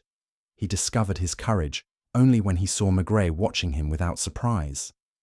"The gentleman said," he began, and then stopped, rearranging the sentence into the order he had been given, "that at 5 I was to have brought the parcel, if anyone asked, and if nobody asked, I was to bring it to the police. He told me near the lock, the one with the iron bridge, where the pigeons are never in a hurry. He was neat." The last word came out with the boy's respect. "What time did he tell you?" Maigret asked. "Just after the bell from Saint-Martin," the boy said, "the one that sounds like a tin cup. He watched the water first. I thought he was waiting for a barge, but he was only watching. He walked away without the way people walk when they're going to meet someone. He walked like school getting out." "Did he have a coat?" Maigret asked. "No," the boy said. "Only a suit and a hat that didn't like. The rain. He wasn't wet. He had a way of closing his wallet that made me think he was polite to money." Maigret slid a coin into the boy's palm, closing the fingers over it with his own to make sure the gratitude didn't spill. "If anyone asks, tell them this took as long as it needed." The boy nodded solemnly and left, bringing a draught with him that made the lamps tilt their halos. Maigret turned back. The woman had not moved. The kier was still where it had been. A single pearl of condensation had made its slow way down the glass and stopped at the foot, unwilling to make a mess of itself on the table. "At noon," she said, "he often sat by the water and decided not to do anything grand. He said the relief you feel when you decide not to be dramatic is the only relief that lasts." "The lockkeeper saw him," Maigret said. "He noticed the shoes. He liked good shoes," she said, almost smiling. "It was his one small vanity. He said they make you walk as if you're someone else's idea of you." She looked up then, and whatever discipline had held her face arranged, let go by a fraction. Tears did not come. She seemed not to be made of the kind of water that moves in public. But the skin under her eyes loosened as if the day had been pulling on it all along. She pressed her gloved thumb against the knuckle that had been cut and healed too fast. "If you're going to ask whether I am ashamed," she said, "I will say yes, but not for the reason you think." "I wasn't going to ask," Maigret said. "I am ashamed because I wanted him to choose me and then to survive choosing me. And because I wanted his wife to forgive him from the beginning, so that I would not have to forgive him for either of us." She looked back at the umbrella. He chose not to ask. It was a choice too. They sat a while without speaking. The copper-haired girl refolded her cloth and refolded it again, making the square smaller and smaller until it could hide under her palm. At the counter, Bernard wrote something with his finger on the damp wood and wiped it away. When the woman stood, she took one step and stopped. "Will you tell her?" she asked. Will you tell her about me?" "I'll tell her what she already knows," Maigret said, "that there are 2 ways to be kind, and both are inadequate." "She will be better than I am," the woman said, as if stating a fact about a timetable. "She has had longer practice." She tightened the scarf, not to make herself neat, but to buy her hands a reason to move. "Thank you for letting me see the sentence he practiced." She left without looking back. The door closed, and the room normalized itself around her absence. Maigret stayed long enough to see the kier's color change with the light from the street. Then he rose, lifted both umbrellas, and took them with him. The brass and the horn, 2 versions of the same decision. He cut toward the canal, not to stand where a man had stood, but because the city draws lines you follow when you've been walking them long enough. The lockkeeper was mending something that would break again next week, and nodded without stopping, as if to say that the world was behaving as usual. Near the low wall, a chestnut cart had set up, the brazier impatient, the the smell warm and blunt. The man behind it tapped the scoop against the rim to dislodge a chestnut that had decided to become part of the utensil. "Yesterday," Maigret said, "a man asked you the price and didn't buy." The chestnut seller's eyes did that narrow benevolence people use when remembering something ordinary with more accuracy than ordinary things usually get. "He asked twice as if he hadn't heard himself the first time," he said. Then he smiled like someone who has counted backward and finished at 0. He walked away. "Good shoes. Do you remember the time?" "When the bell at Saint-Martin shakes," the man said, "and the pigeons start thinking about the places where they will be pigeons tomorrow." Maigret nodded toward the grate. "2 cones," he said. He ate one walking, the paper hot in his hand, the chestnuts mealy and forgiving. He gave the other to the lockkeeper without breaking stride. At the quay, Lucas had left an envelope on the blotter with the neat brutality of official paper inside. The morgue's authorization, Pardon's tidy notes, a form that pretended to be about belongings and was really about finality. The umbrella with the brass clasp leaned where it had learned to lean. The horn-handled one lay along the desk like a second signature. He telephoned the apartment in the 12th. When Madame Delmas answered, her voice was steadier, not because anything had become easier, but because she had arranged the room against it. He said what had to be said about papers, about a time tomorrow when someone would knock and it would not be him. Then he added, "There was a message." "For me?" she asked, without hope. "For anyone who went looking," he said. He wrote that he had already left. "That would be like him," she said, and he could hear, over the wire, the lodge clock in the courtyard striking the hour it always strikes whether you need it to or not. "Where did he leave it?" "In an umbrella," he said. She made a small sound that might have been a laugh and might have been the sound a lamp makes when it goes out. He used to say umbrellas are only useful if they are where you are not. After he hung up, he sat with both hands on the desk, as if holding paper still in a draft. Outside, the rain grew modest again, as though it had remembered that Paris does not like ostentation from anything, even weather. He lit his pipe and let the match burn down farther than it should before pinching it out. The smoke rose and flattened under the ceiling, a grey that made no demands. There were things still to be done that did not require haste, to speak with the boss again about the envelope of keys and the clean glue, to look once more at the private figures in the cracked notebook and see whether chestnuts had a place in a sum that didn't total to money, to wait at the post office at closing in case a letter that did not exist decided to come late and be taught manners by being looked at.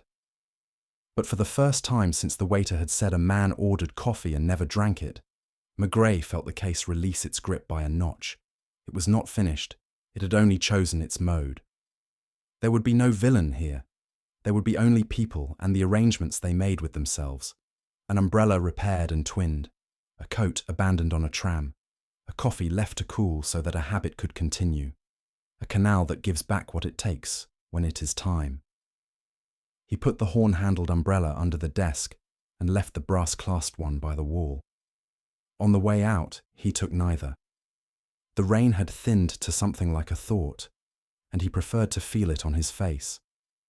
Morning pressed its grey face against the panes and stayed there. The apartment smelled of the coffee Madame Maigret had already poured, and of the damp that never quite left the stairwell in winter. She buttered his bread with the economy of someone who has learned that gestures are best when they are not proud of themselves, and glanced toward the chair where his coat waited. "You brought home 2 umbrellas," she said, as if it were weather. "People don't usually need 2. "They belong to a story," he said. "Stories don't mind being wet," she answered. And then, without looking up, "But women do. Give the good one to the woman who will go on foot. The other can go back where it started. Umbrellas like familiar corners." He carried both to the quay, one tucked in each elbow the way a man carries 2 parcels of unequal weight. The horn handle lay cool against his sleeve, polite, finished. The brass clasp on the other winked when the corridor light caught it. Lucas was already there with the early grey in his hair lying flat from his hat, and a slip of paper he seemed almost sorry to offer. "Post office telephoned at opening," he said. "No letter. The postmistress says she enjoys being right first thing. It sets the tone." Maigret nodded. He hung the brass-clasped umbrella on its accustomed nail and set the horn-handled one across the desk, as if it were a ruler. "We'll go out," he said. "There are rooms that remember things." On Rue des Petits Hôtels, the proprietor had arranged her anxiety neatly behind the counter. When she saw him, she produced the key he had already seen once and placed it on the wood with a small formality, as if keys, like people, should not be made to arrive abruptly. "She came last night," the woman said, meaning the one with the scarf. "Returned this, thanked me for being suspicious, paid for the 2 nights, and asked that I keep nothing for the week. She left a handkerchief in the drawer, not on purpose. I put it aside in case it was the sort of thing someone wishes to forget, only until she needs a reason to come back. The handkerchief was plain and too fine for the room, the kind that had learned how to hold starch, and then, reluctantly, how to let it go. No initials. In one corner, the faintest bloom where cheap dye had once kissed it. She was polite, the proprietor added, as if that were the weight of her testimony. The sort of polite that keeps a person from being questioned.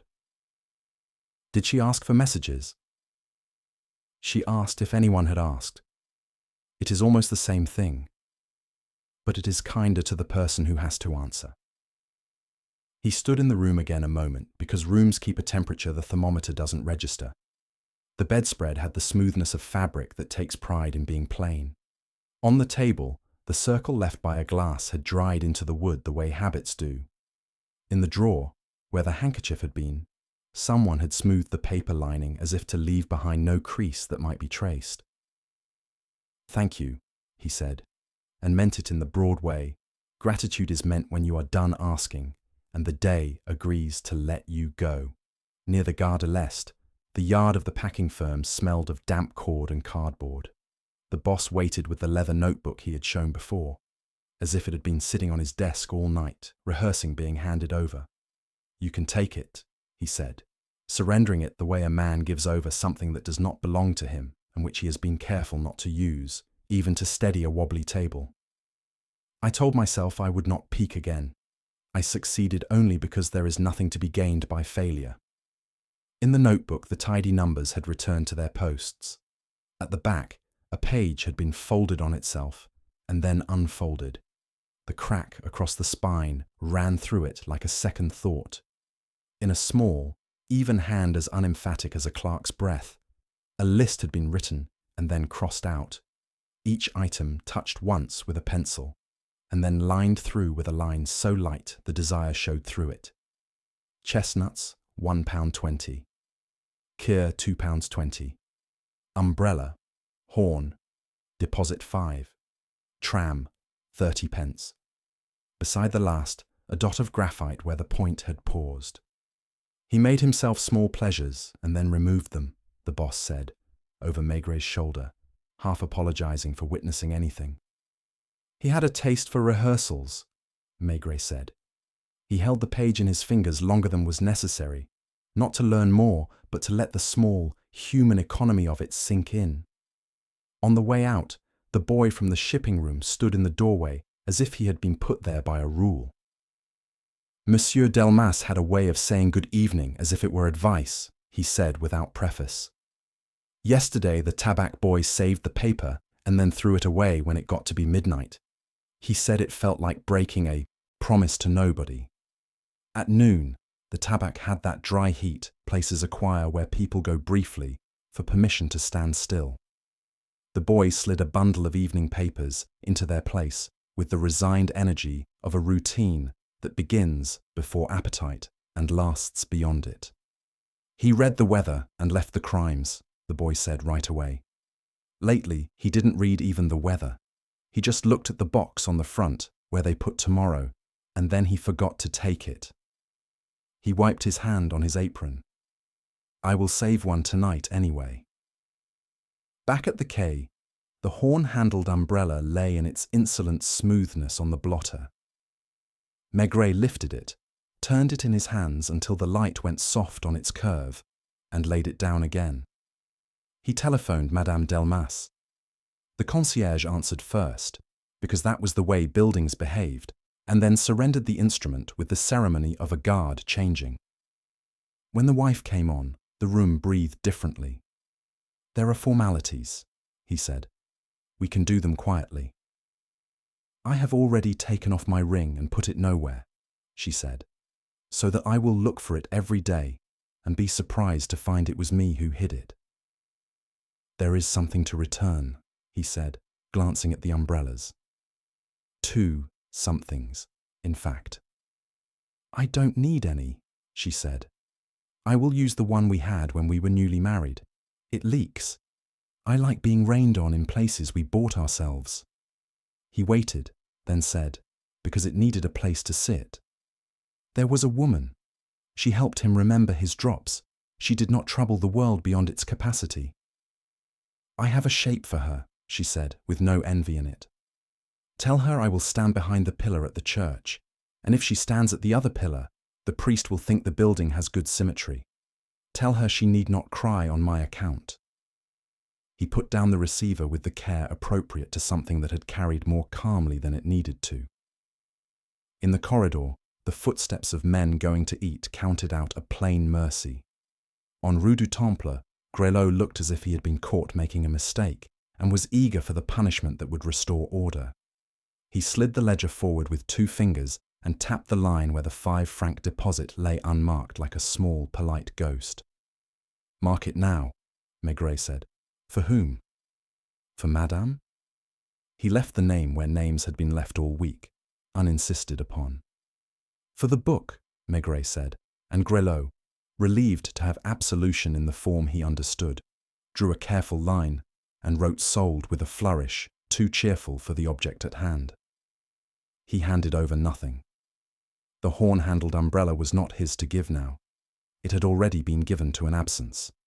He went next to the Dauphine, not to wait, but to place something where it would be seen in the right way.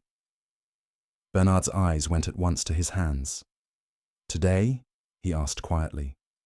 "Today it returns," Maigret said, setting the brass-clasped umbrella against the leg of the back chair, the clasp outward like a watch face set to a time everyone forgets to look at. The girl with the copper hair understood without commentary. She took a cloth and wiped the ring left by a glass that had not belonged to anyone in particular. "Do you want coffee?" she asked out of habit. "No," he said. "I will sit with nothing." He sat while the room arranged itself around him. 3 seats away, a man in a cheap overcoat read a racing page with the concentration people reserve for problems that don't lead to funerals. 2 clerks spoke of a ledger that refused to balance until someone found the 6 centimes nobody cared about. A woman ate eggs carefully and left 1 corner of yolk as if that were the price of permission. The door opened and closed with the mild suction of places that know how to hold their air. When she came, the scarf was not green. It was grey, the colour of rain that has settled in to do a day's work. She paused at the threshold, because doors ask you who you are every time. Maigret did not move, and that allowed her to cross the room without being seen to be crossing it. She sat without touching the umbrella. "I went to the church," she said. "I looked at the pillars. They will do." He did not say how he knew. He said, "It will be in the paper tomorrow in a small place.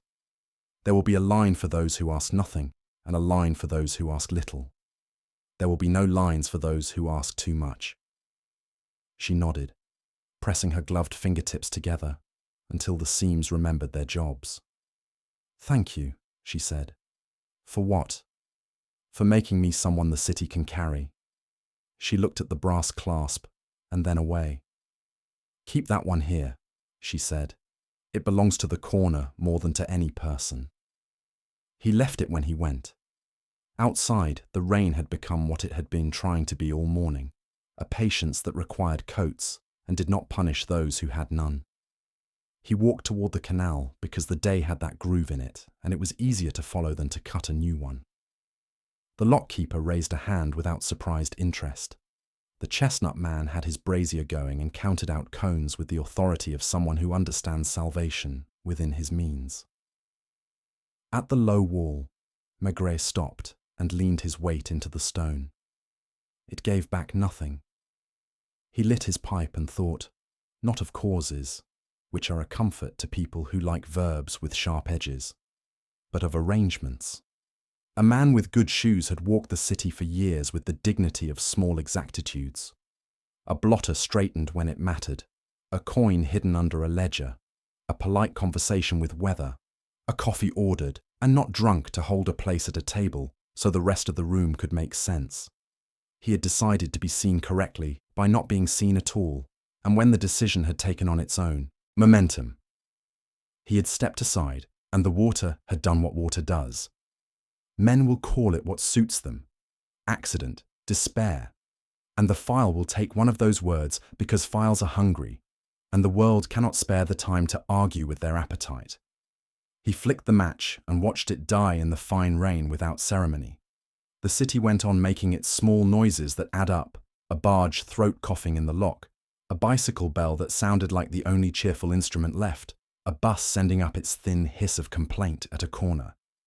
Before going back to the quay, he turned into the market street where Madame Maigret sometimes found fish that surprised her with their honesty.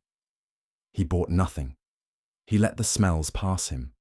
Parsley, damp paper, yesterday, and took the measure of the hour the way men do who work by presents. At a window above a charcutier, a woman beat a rug, the rhythm obstinate, practical, disrespectful of sorrow in exactly the right degree. At his desk, the horn-handled umbrella waited where he had left it. He slid it under the drawer as if to teach it humility, and the brass clasped remained in its corner at the Dauphine, where men who sat with nothing in front of them would feel less alone. He dictated briefly to Lucas without looking at him. The report would speak in the voice of all such reports, and would say as little as a language permits without lying. When he went home, Madame Maigret had left the lamp unshaded. The room looked gentler for it. She placed a bowl of soup in front of him, and a small plate with 2 sardines. "How is your story?" she asked. It wasn't teasing. "It is finished in the way stories finish," he said. "That is to say, it stops where people go on." She nodded, satisfied. "You'll sleep," she said, "because you were there, and sleep likes witnesses." He ate, the spoon making its discreet tapping, and felt the fatigue that comes not from effort, but from carrying a day the correct distance. When he got up to hang his coat, he looked at their old umbrella leaning in the hall, its ribs honest about themselves, the fabric mended and mended again. He thought of the brass clasp shining in the brasserie, the horn handle lying low in his drawer, and of a green that would fade on a scarf until it became any colour but green. He did not think of the canal. That was done with him, and he with it, and neither of them had taken offence. Before he put out the light, he went to the window and looked at the street. The rain had subsided to a memory of itself. A man went by with his collar up and his hands in his pockets, walking without drama from one place to another, and did not look up. The examining magistrate had the air of a man who believes in the tidy mercy of categories. He listened to Pardon with his pen poised as if the right phrasing could make the day less heavy. Pardon's words were without embroidery, water in the lungs, bruising at the shins consistent with a low wall. No marks that spoke of hands or struggle, a heart that had worked a little too hard for a little too long, a measured presence of digitalis such as a careful man would take in winter, no note beyond the sentence pinned under a handle. He looked toward Maigret once, as if to offer the chance for contradiction, and when none came, he set his spectacles back up his nose. The magistrate cleared his throat. "Mort par immersion," he said, solemn because it was what the job required. "Sans intervention d'un tiers." He hesitated just enough to let the phrase find its place on the paper. "Circumstances indéterminées." His pen scratched it in. It was the truth the law could live with and the one a widow could afford. He signed, sanded the page with a practiced pinch, and nodded to show that the machine of the city had done what it could. Outside, the corridor smelled of damp coats, and the old coffee the typist kept on a warmer, as if it might grow new life if given time. Maigret stood a moment, looking through the glass at the thin rain and the reflections that made Paris seem doubled. A second city that walked under the first, a mirror of puddles and windows. Lucas waited with the file folded once and tucked under his arm like a newspaper. "Do you want me to take it to the registry?" he asked. "Take it," Maigret said. "Let it go where things go when they are finished for everyone but 2 or 3 people." He crossed the river on foot. At the shop on Rue du Temple, the umbrella maker nodded with the dignified contrition of a man who has been forgiven and is determined to behave better than his ledger. In the window, a row of handles shone under the dull day, like all the small safeties people insist upon. He did not go in. There was nothing left there but the faint indentation a 5-franc piece leaves in a page when it has waited too long to be marked as taken. In the 12th, the concierge sat with her chair turned to face the door, as always. She rose without fuss and held out an envelope of modest seriousness, the necessary papers, the list of what had been on the dressing table and what had not, the card of a cousin who had telephoned to ask if anything was required and had been relieved to be told there was nothing anyone could provide. "Madame has gone to the church," the concierge said, adding in the tone of one who approves of correct choices, "not to cry, to sit." The church was warm in the way places become warm when they have held many people who would rather not admit to needing warmth. The stone kept its own weather. Candles gave their disciplined light. He stopped in the aisle because he had no place beyond the back pew in such rooms, and because everything that needed saying would be said by other people, without words. On the left, behind a pillar, where the view of the altar came in a patient slice, Madame Delmas sat with her hands folded, hat plain, back straight, as if the body could be obedient while the mind was not. On the right, behind the other pillar, the woman with the scarf, grey now, the green gone as the dye of a week-old memory, sat with her head slightly bowed, not out of piety exactly, but because that was how one preserved the geometry that had been agreed upon. They did not look at each other. They didn't need to. The arrangement was complete. 2 people keeping the city from tipping by sitting in the right places. On his way out, near the vestibule where umbrella stands stand like small, useful altars, he left the horn-handled umbrella against the wall. He did it without ceremony, as one leaves a coin on a counter in a dark shop when one knows the owner will find it in the morning. There was no note. It was not a gift. It was weather. If one woman took it, it would be correct.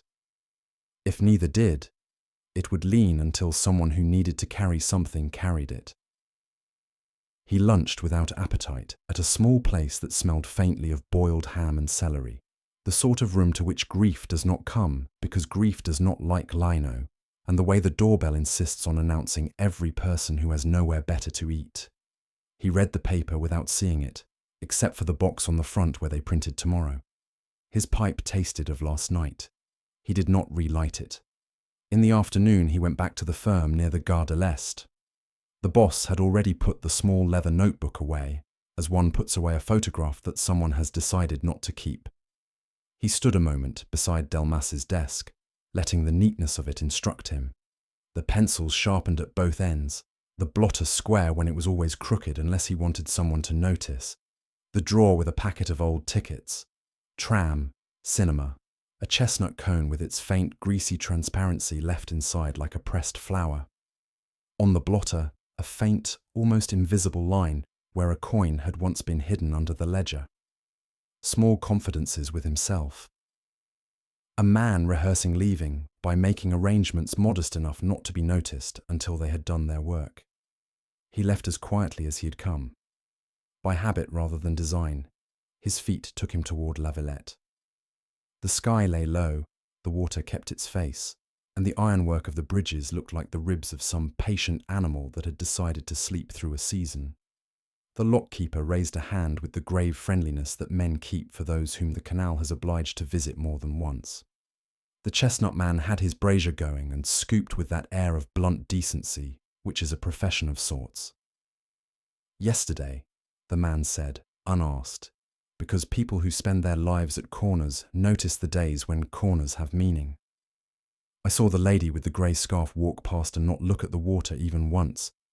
It is a good way to cross a canal. The water does not mind. Does anyone mind? Maigret said. Only when it is summer, the man said, as if that settled something. Toward evening, he returned to the Brasserie Dauphine. The back chair had become, in the space of a few days, a piece of furniture with a memory. The brass-clasped umbrella leaned there. The clasp turned outward like a small clock set to an hour people had stopped checking. The copper-haired girl looked over and made a little motion with her chin that acknowledged what had been decided. He sat and did not order, because sometimes not ordering is a way of keeping faith with a story. It was not a shrine, and he did not treat it as one. It was only a corner where a habit had explained a man. Bernard brought a glass of beer anyway and set it down with the discretion of a priest placing a book on a lectern. For the inspector, he said, which in such places is a complete explanation. Maigret let the beer stand a while and then drank, not out of thirst exactly, but because there is a kind of gratitude that has bubbles in it. Lognon came in on an errand that was almost certainly invented and pretended to look surprised. So, he said, as if bringing a public verdict into a private room, you see? No villain. The dead have a way of doing the work for you. Maigret made a small sound that was not agreement and not denial. He kept his initials, he said instead, not to Lognon, but to the table, as if the wood would know how to receive the thought. Jean Dubois for Joseph Delmas. People hide where they can still hear themselves called. Lognon frowned in his conscientious way, as if annoyed by a detail he could not use. A bad habit, he said. It makes filing untidy. He left, with a small draught that stirred the old smoke into the new. After a time, the door opened and the woman came in. The scarf was the grey of wet stone. She did not sit. She stood looking at the corner where the brass clasp showed, and then she walked to the vestibule and lifted something from the stand. She turned it once in her hand, feeling the weight, and then held it loosely the way people hold a thing that has stopped being an object and become an errand. She looked toward the back, not seeking permission, only placing her thanks in the air between two people who would not exchange more. Then she went back out into the rain with the horn-handled umbrella, and it looked, at last, as if someone were carrying exactly what the day required. He stayed a little while longer because a room seems to appreciate it when someone recognizes that the business it has conducted is of a kind that never appears on a bill. He left a coin, set the brass-clasped umbrella exactly where it had been, and stepped into the evening. On the quay, the lamps had come on and their reflections lay in rags along the river. He walked slowly, his collar up, the wool of his coat remembering other rains. By the time he reached the office, the building had settled. He wrote the report in the voice that makes files readable for clerks who are paid to finish days other. People begin. He did not write about a woman's grey scarf or a green thread pressed under a strap, or about a brass clasp turned outward like a watch, or about the price of chestnuts and the way small sums make a man feel visible to himself. He wrote what was required, and then he folded away a piece of paper without a name that said simply, "If you are looking for me, do not. I have already left." It lived in the drawer a while, then it didn't. There are sentences that do their work, and then have the decency to vanish. When he went home, Madame Maigret had left the shade off the lamp again, so the room would show itself without effort. She set a plate in front of him, watched him taste, and nodded once, satisfied, as if the soup had passed an examination it had taken every day for 20 years. They spoke of the greengrocer's daughter and of the laundress who had married the postman because their schedules made sense together, and then of nothing at all for several minutes, which is a language in certain houses. Later, he stood at the window and looked down at the street. The rain had gone from a condition to a memory. A man went by with his collar up, not hurrying, the soles of his good shoes making their small, honest sounds on the pavement.